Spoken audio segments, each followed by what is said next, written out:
It's quite clear that Black is paedophilic, and there's no doubt at all about that.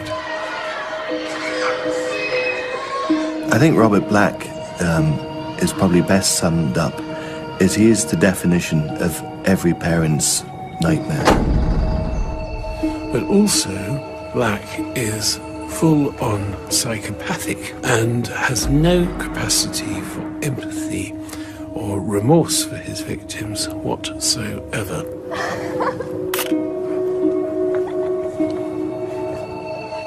You were watching Caroline.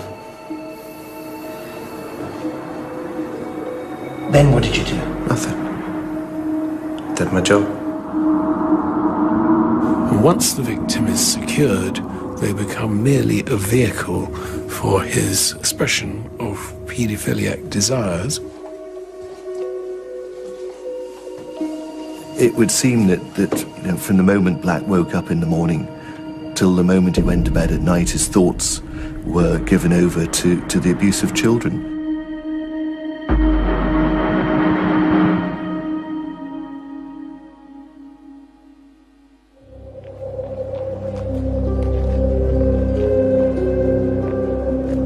In the catalogue of crime, there is no more abhorrent in the eyes of the law and the public than the murder of a child. When you add a sexual motive, police will leave no stone unturned in the search for the killer. But one such paedophiliac murderer remained at large for many years.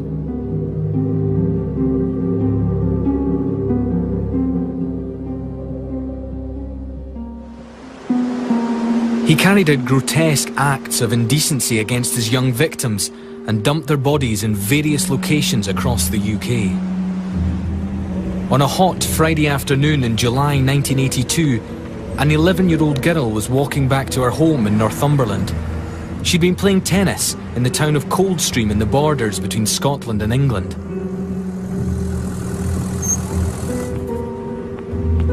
But young Susan Maxwell never made it home. She fell prey to Robert Black. Her sudden disappearance horrified Scotland. A little girl walking home from a tennis game on a summer's afternoon in a beautiful part of the Scottish borders where crime doesn't happen. It wasn't some sort of inner city gang thing. It was, it really brought home to people. It was the sort of destruction of innocence of really that part of Scotland.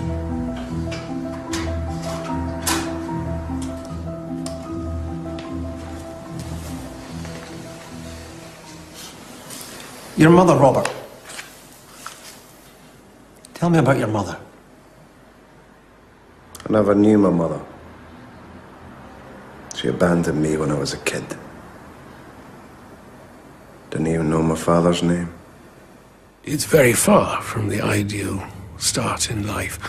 And pretty well every denominator of successful, stable personality development was not exactly there for him. Black spent his early years in the Scottish Highlands.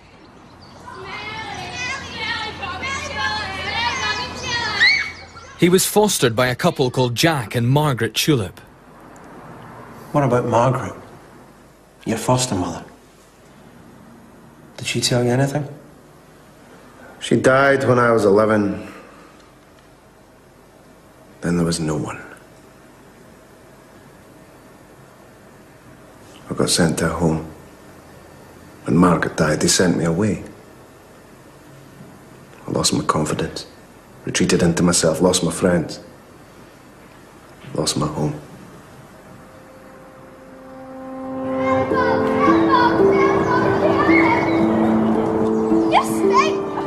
Black lost his foster father when he was 5, and his foster mother died 6 years later.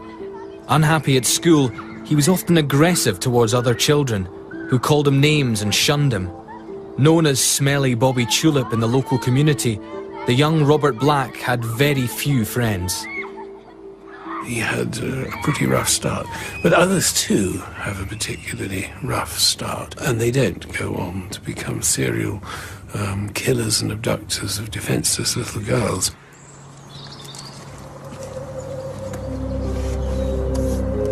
People who begin to bring their fantasy world into reality very often do it gradually, and then it becomes a pattern of behaviour that they keep repeating and that they escalate in.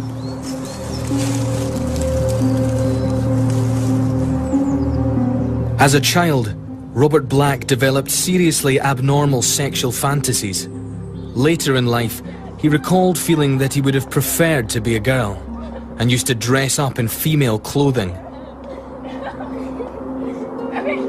Black was destined to spend the remainder of his childhood in and out of care and ended up in children's homes.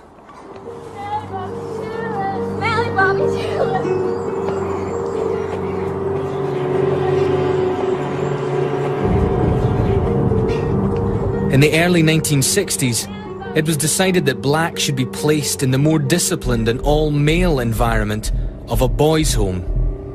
A string of offences followed, including the attempted rape of a girl. A pattern was set. The etiology of psychopathy is really very little known.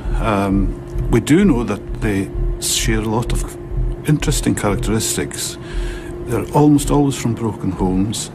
They have almost always shown a conduct disorder in their teens, as it's called. After your stepmother, Mrs. Chillip, after she died, you were sent away to Musselburgh. To her home. That's when they interfered with me. Couldn't leave. Couldn't tell anyone. There's nowhere to go. I was recommended. What do you mean? When a boy left the home, a boy that was being interfered with,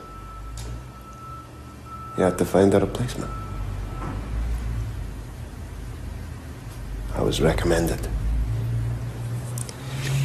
You were abused. The reports improved. That was the deal. A lot of importance has been put on the fact that he became one of a succession of boys where it was suggested that each boy, when they left the home, would recommend another boy, and he became the one who was recommended to the abuser. And obviously that's entirely unacceptable, but it doesn't necessarily translate that that is a stepping stone for paedophilia. Black eventually secured a job as a delivery driver and accommodation in a hostel in a town near Glasgow. He later admitted to molesting a number of girls during this phase of his life. Did you ever have a girlfriend? Yeah, I had a girlfriend. We split up. When we split, I had to move away for work. How did that make you feel? Felt rejected. Abandoned. The way my mother left. Margaret left. They all left.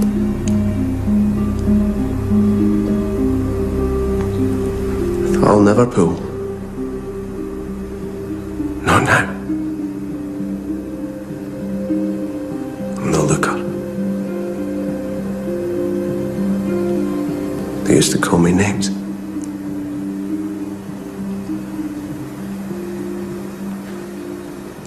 Violating other children that survived, on his own admission, he's violated somewhere between 30 and 40 in a given patch. I strongly suspect that is a very, very conservative estimate. Given the kind of profile he has as an opportunist, psychopathic killer, it would be surprising if he hadn't started exhibiting that behaviour earlier in his life, because by and large, serial killers and serial killers in particular are usually men in their 20s or 30s. But that's just a normative thing. I mean, it may be that we have an abnormal case here.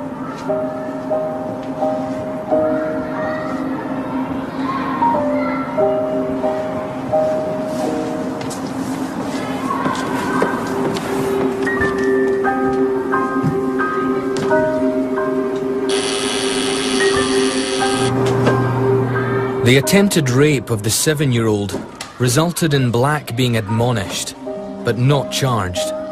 Eventually, he left Scotland and moved to London. He obtained low-paid work as a van driver for a poster delivery company. Black stayed in cheap accommodation and gave away little of himself. That would, if you like, be part of the modus operandi. It is not unusual for people like him, psychopathic serial killers, to be drifters.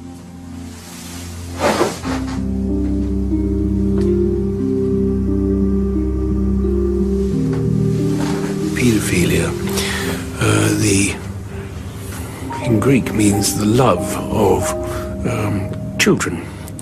But in modern day parlance has come to mean the inappropriate sexual love of children by an adult. Hello, love. Okay then? I'll take it. Beg your pardon? I'll take the room. And it can be attraction to children of both genders. It can be attraction to children of one gender, same gender, other gender. And it can be attraction to prepubescent children right down to the level of babies, right up to the level of postpubescence prior to legal age of consent.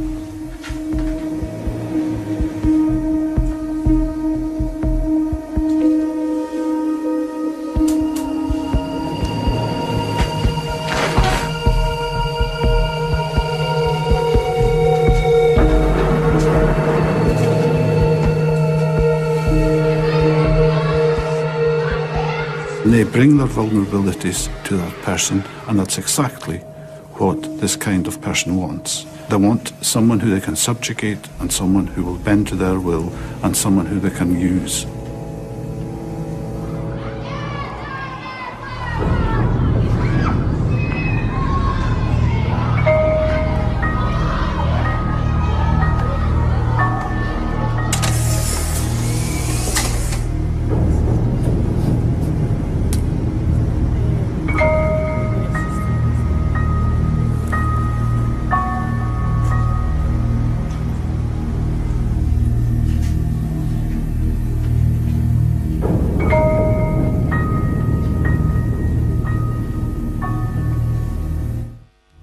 When 11-year-old Susan Maxwell went missing in 1982, it was in highly unlikely circumstances.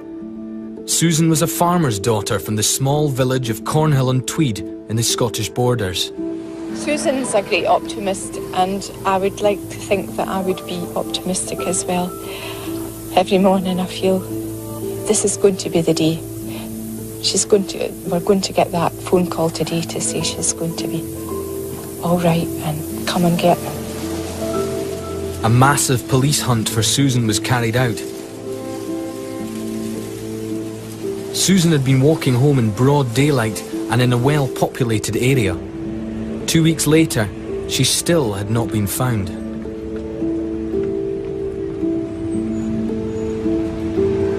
Her parents had just returned from broadcasting a live appeal on national radio when police arrived with devastating news.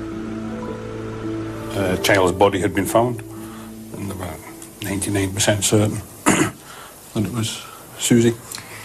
I remember he wouldn't use the word dead, No, though. he didn't. That was strange. He said, "We've found a girl and she's not alive." And that's when you feel this sort of coldness going through you. I mean, even though you've been bracing yourself for 2 weeks, this sort of coldness goes right through your whole body. It's a really strange feeling.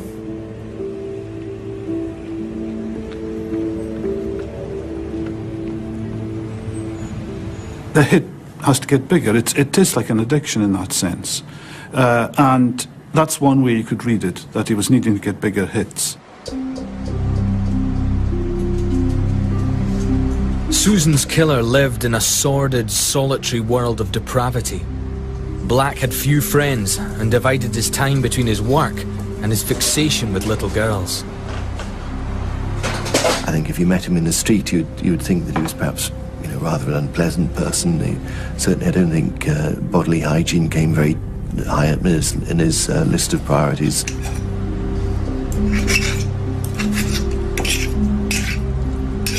We have someone who has got a very, very private world going on behind those eyes. Almost exactly a year after Susan's murder, a 5-year-old girl went missing from a fun fair in Portobello on the outskirts of Edinburgh. Caroline Hogg was a popular and trusting little girl. Given her very young age, the alarm was raised immediately when she did not come home. He is an impulse killer. He finds himself in the right circumstances or the wrong circumstances, and he commits the crimes. 8th of July, 1983. Does that date mean anything to you? Not particularly. It's the day Caroline Hogg disappeared. Caroline's parents, like Susan's, were thrust into the public eye. The police were really very helpful to the media. They had to be, because they had so little to go on.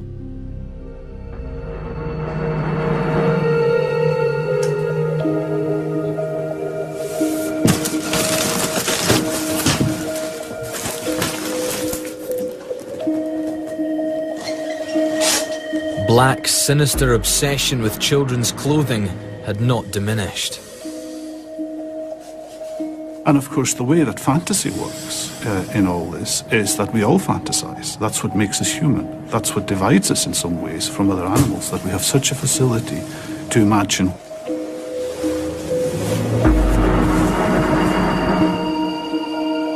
We all imagine what it's going to be like to try and form a relationship with another person, to think sexually about that, to act it out in our fantasies, and eventually, hopefully, to actualize that in reality. Now, while that's legitimate and normal, that's fine. The problem with a psychopath is that he does not have the conscience, the feelings, the social checks that we all have.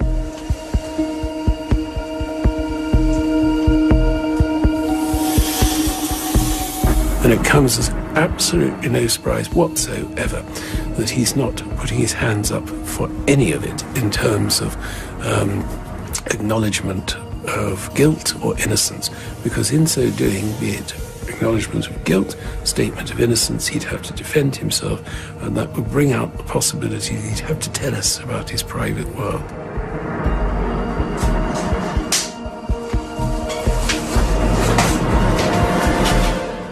Well, we came here today hoping that if somebody does see it, they'll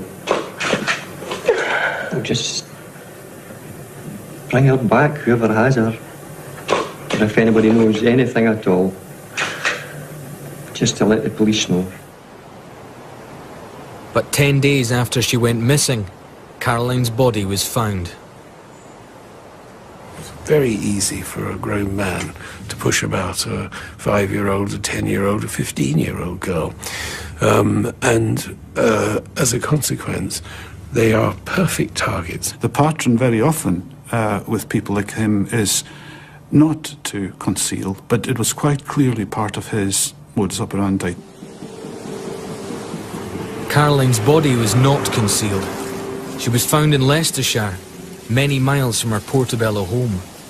Clearly, she had been driven south from Scotland. The 5-year-old's tiny body had simply been dumped in a ditch by the man who had abducted, sexually assaulted, and murdered her.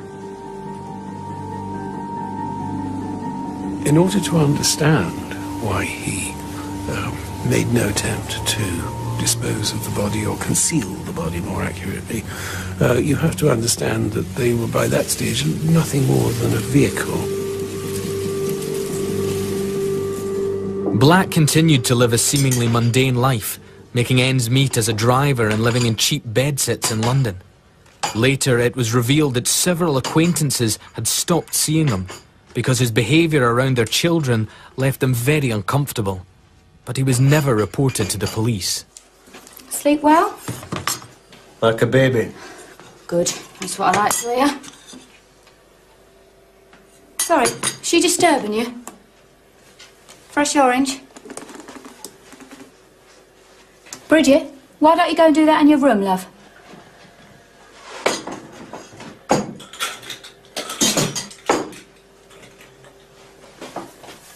Tea or coffee? Tea, please.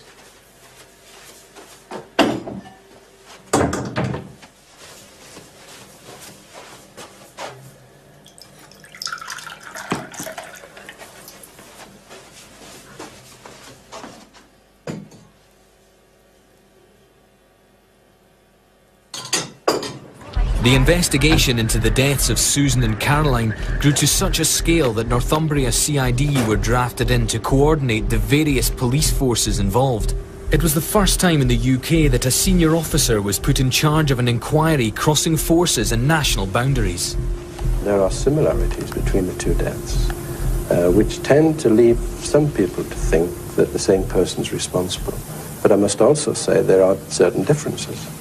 And it's just possible, in fact more than possible, that two different people are responsible. Perhaps slightly unusually for police in those days, he established very, very strong personal relationships with the relatives of the victims of these crimes, and he became very aware of their needs in terms of information, and he was always anxious to ensure that if there was going to be a development, that these parents found out about it first. He was mortified at the thought of them finding out something from any other source other than him.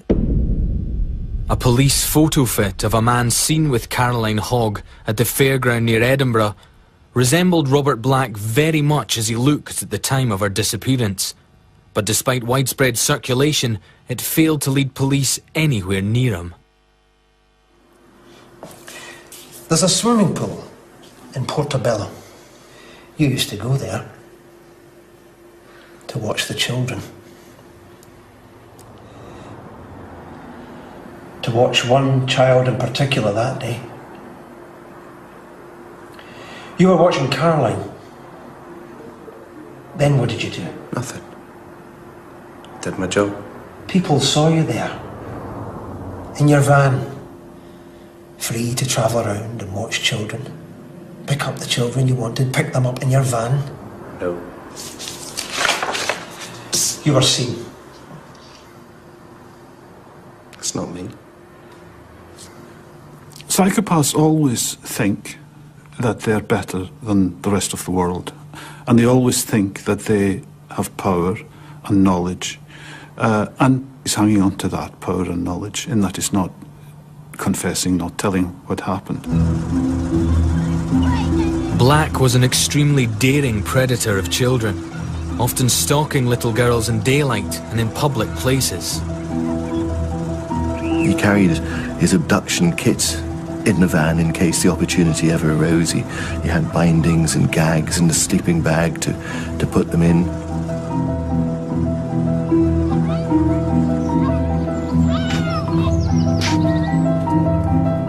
He is an impulse killer. He hasn't planned carefully for these killings. They happen.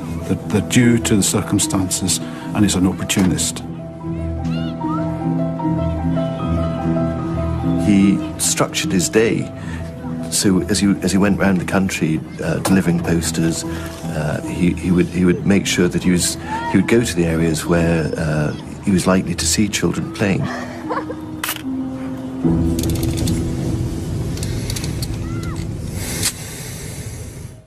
Police were becoming convinced that the killer was a man who drove for a living because of the scattered locations near motorways where the bodies had been found.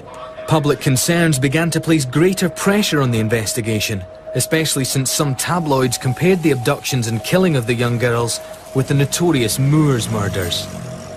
Another very important characteristic is the complete inability to empathise with other people. That is, to take the place of the other person and understand what they're feeling, because they haven't got the feelings themselves to understand it. The other one that's very apparent when you take a history of a psychopath is that they are unable to learn from experience. And we've also got, critically, the capacity to know what he's doing is wrong, to know that it is abhorrent to society, and to know that he's willing to lie, lie, and lie again. Right.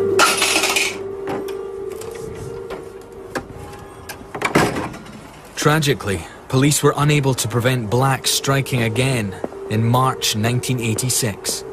This time in England. Sarah Jane Harper had gone to the local corner shop on a brief errand for her mother. It was early evening, but a dark, miserable night was drawing in. Sarah bought a loaf and 2 packets of crisps. She was seen by witnesses walking the route back to her home and then vanished. It was now becoming more and more apparent to senior police officers that they were more than likely looking for one man. The killer was using the same tactics over again, and his crimes were spreading geographically. Sarah Harper's body was eventually found in the River Trent to the west of Nottingham. Pathology reports concluded that she had been seriously sexually assaulted and that she was alive but unconscious when put in the water. Indications were that Sarah had been in the river for around 3 weeks. Police drafted in employees of British Waterways to try and help pinpoint the exact location where the killer might have dumped his 3rd young victim. He's got to be stopped. He's got to be put away. He's got to be stopped. He can't go on abusing children as he has done. In your van. Free to travel around and watch children. Pick up the children you wanted. Pick them up in your van. Names of suspects and witnesses were cross-checked against the police database in Edinburgh looking after the earlier 2 killings. Sarah was a Salvation Army girl, the embodiment of innocence ripped apart by the man who had abducted, assaulted and murdered her. The identity of the individual becomes of virtually no significance whatsoever. And if they die, well, that's just an accident that would happen. And he's, I believe, even used that word, an unfortunate accident.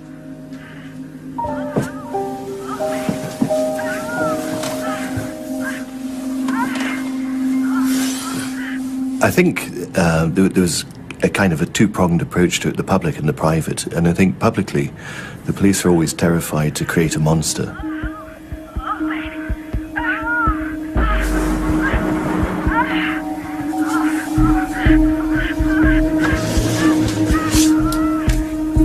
Black continued to do as he pleased. Despite his past convictions, he never once came under the police radar.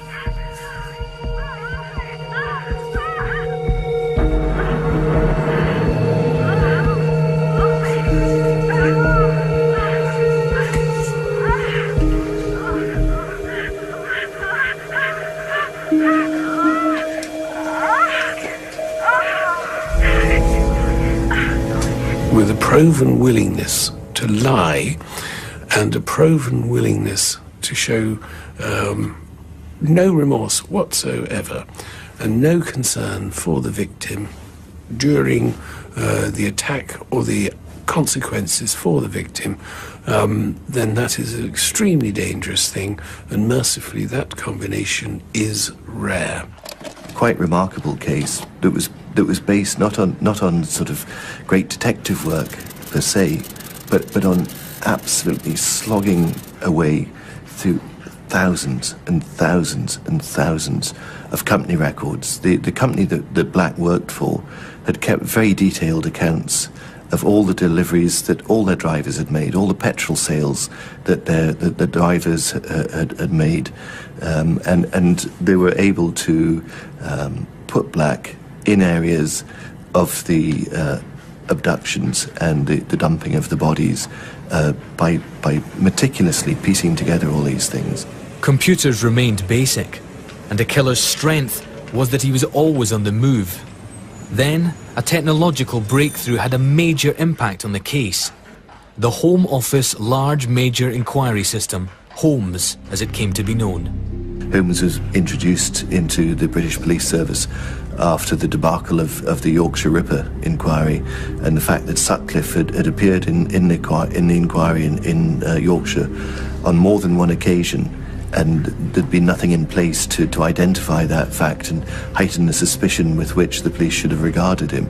Peter Sutcliffe had been interviewed 9 times before he was finally convicted in 1981 of the murder of 13 women. With only paper and no system of cross-reference, he was freed without charge each time.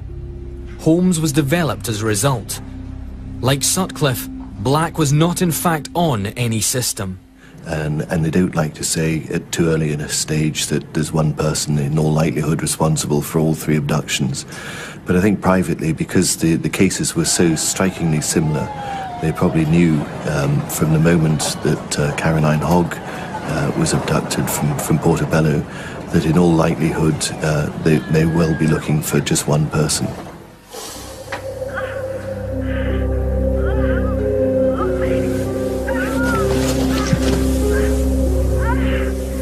Black was by now living in Stamford Hill, North London. When his home was searched following his eventual arrest, police were to discover a mass of hardcore pornographic film and photography depicting children that appalled them. Way before the internet became a part of everyday life, Robert Black was going to whatever lengths he needed to acquire the worst kind of child pornography imaginable.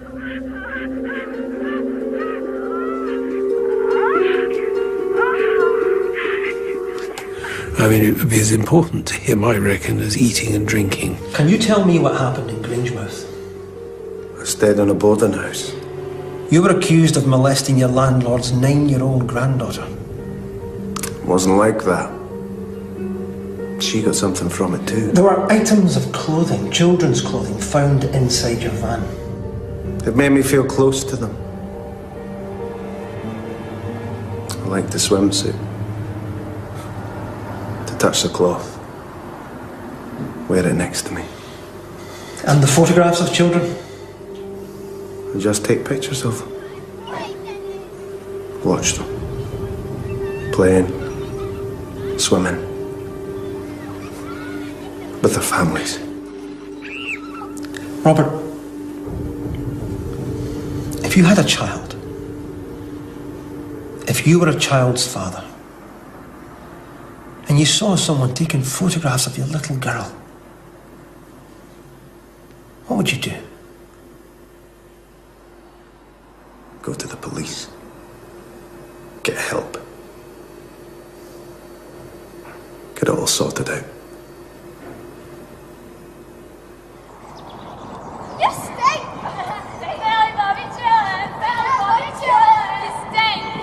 Officers began to hope that the child killer would make a mistake, and in the summer of 1990, he did just that.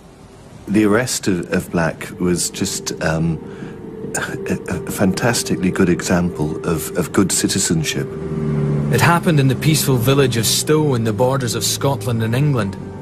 Local man David Herkes was mowing his lawn one afternoon when he noticed something. As he was walking up and down his garden, he saw a van stop, thought nothing of it, saw a girl that he vaguely recognised walking on the pavement. As the girl disappeared behind the van, Mr. Herkes became aware that she hadn't emerged from the other side. Took the registration. I nipped over to a neighbour's house and said, you know, with the family at home, one was playing a 2 doors up with a friend, and I told her what I thought I'd seen. Of course, panic.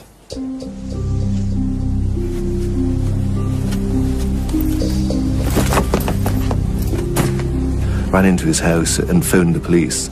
And Black had driven out of the village at high speed in the van, and he realised he was going the wrong way, so he turned round in a lay-by and came back down the A7 through the village, obviously rather hoping that no one would have been aware of what he'd just done only minutes beforehand. And of course quite the reverse was true. The street was alive with people by this stage.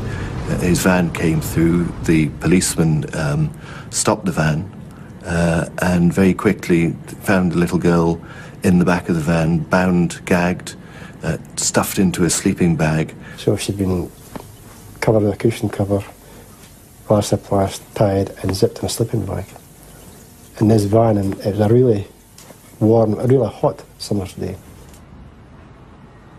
The child's father was one of the first on the scene. It was a horrendous feeling to discover that she was like that. I think I stopped momentarily from actually releasing her, just to get my breath. And once I got her released, removed from the van, carried her home, there's just a sense of sheer relief after that. Probably, maybe only an hour from death. It was just luck. Just in the right place at the right time. If I hadn't stopped to adjust the lawnmower, I'd missed the whole incident. It'd been over and done with before I realised. The first one I've known was when the child was reported missing it, well, much later in the day. The investigations into the disappearances of Susan, Caroline and Sarah Jane had still drawn a blank, but their murderer was finally caught by a sheer stroke of fate. I always try to be honest, and I've got to say that my biggest hope lay in him doing something which brought him to the notice of the police. Black was tried in Scotland for the attempted abduction of the little girl in Stowe. He pled guilty, and finally detailed reports were instigated into his background. The presiding judge, Lord Ross, ruled that Black was such an immediate danger to children, he should be sentenced to life. Black had been practicing indecent behaviour towards young children since his early teens. The net was about to begin closing as police set about questioning him for the 3 unsolved murders. I think it was obvious to everyone that he was the man that they'd been looking for all these years for the Susan Maxwell, Caroline Hogg and Sarah Harper cases. Robert Black was identified as a suspect in the 3 lined inquiries, but there was no single piece of hard evidence to tie him to the murders dating back to 1982. Let's get your coat on. But it would in the end be the tiniest item that would lead to Black's convictions, not a photograph of a child. It was this evidence that police chose to focus on as they were finally permitted to interview him about the missing girls. It was August 1990. Police had built up a case that was beginning to place Black in the locations where the girls had disappeared. I want you to look at this. Do you know what it is? Petrol receipt. It's from a garage in Belford. You know the one? It's about 25 miles from the Scottish border. Can you read the date? Yes. 8th of July, 1983. Does that date mean anything to you? Not particularly. It's the day Caroline Hogg disappeared. Can you verify for me that that's your signature at the bottom? I drive all over the country.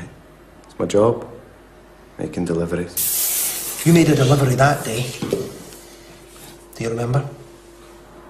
It's over 40 years ago. To a depot in Edinburgh. Piers Hill, to be exact. Only streets away from where Caroline Hogg lived.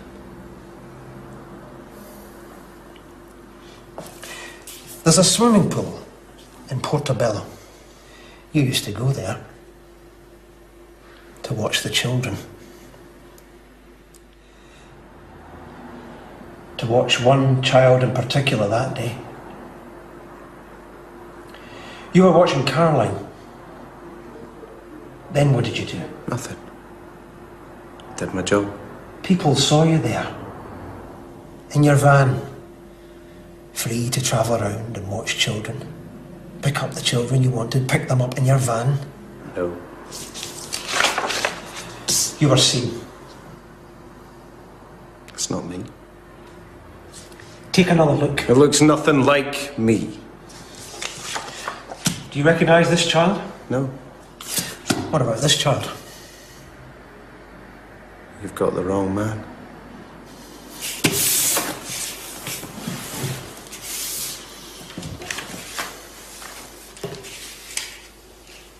He's crossed several very serious boundaries, and then to have no capacity to acknowledge anything in terms of his involvement with any of it.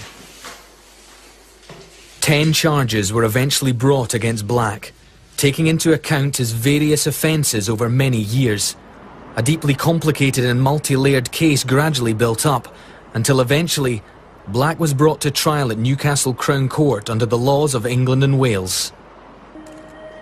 He pled not guilty to every charge.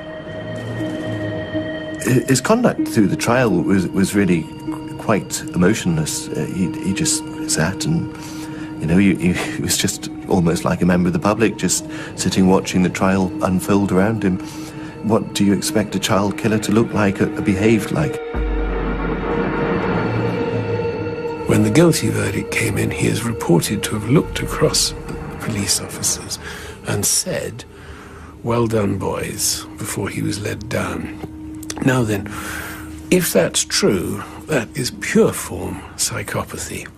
Pure form, because he'd sat there totally capable of sitting there listening to being defended in this way, in the full knowledge that he would then look over at the police officers, some 20 plus of them, and go, "Well done, boys." That is pure form psychopathic behaviour. Black was sentenced to life, with the judge's recommendation that he serve a minimum of 35 years.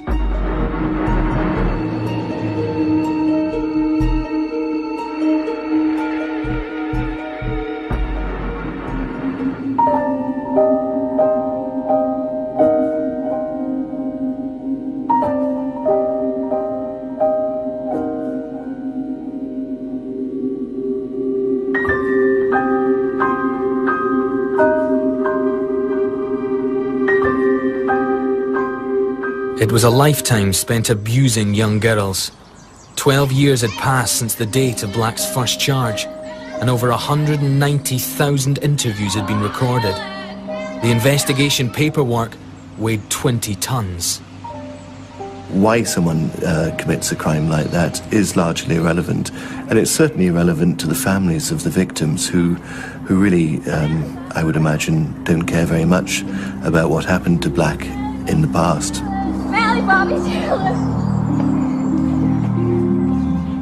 We know that this person's now safely in jail and the public are going to be protected. But it's not going to make any difference to us, really. It may draw some sort of veil over an episode that's gone on a long time, but as far as we're concerned, all that matters is we don't have Susie. The loss is the major thing. I really don't care what happens to him. Rehabilitation doesn't come into it. He's not going to be released. We don't care much how rehabilitated or otherwise he is.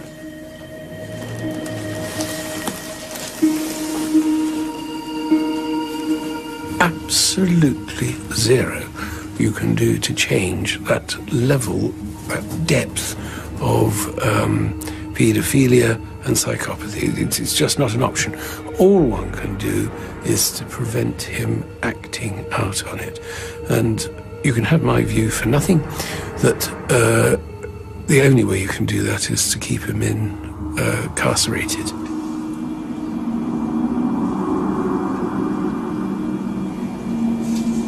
I would find it very hard to think that a man as fundamentally evil as Robert Black would be able to turn off these urges for long periods of time. And I would imagine that he will have been responsible for far more than perhaps we'll ever know. If we're going to find the word fortunate about anything to do with Black, then he is rare. Bridget, why don't you go and do that in your room, love?